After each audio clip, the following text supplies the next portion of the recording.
Rattlesnakes, yes, we do hear a lot about them living here in Arizona. But what do you do when you find one that's just too close for comfort? You call someone to help, right? All new for you this morning, though, the Let Joe Know team reminds you to do your research so that companies won't be able to take advantage of your fear. Here's Joe Ducey.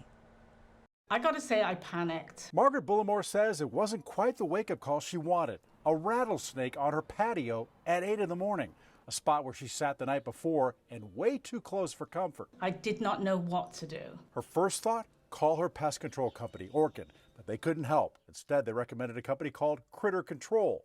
She says in less than an hour, a man was at her door. He found the snake in the same spot, took some photos, and quoted her $895 to move it. I said straight away, I cannot afford that. I cannot afford that.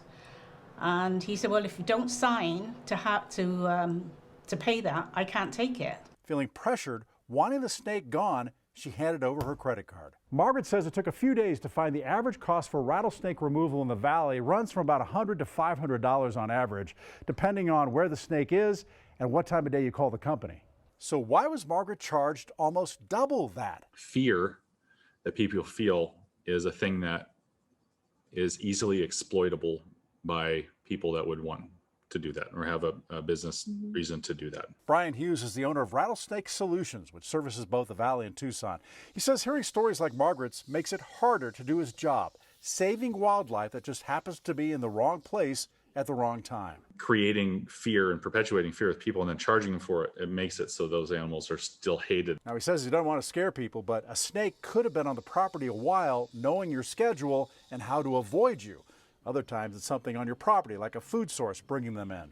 He says paying to have someone kill one of these snakes is illegal, and any good company should be willing to help solve the source of the problem. It just got to me that I think as a senior, I was on my own, and I just feel he took advantage of me. We reached out to Orkin's parent company, who also happens to own Critter Control, to find out about their pricing and what Margaret was charged. They told us we're working directly with the customer to address confusion and resolve the issue.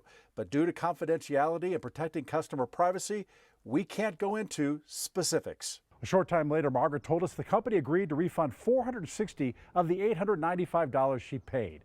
Now, if you think you've been overcharged for a service, we want to know. Go to abc15.com/letjoeknow and email us there, and subscribe to our Let Joe Know email newsletter to learn about the latest scams. I'm investigator Joe Ducey. If you got a problem, let me know.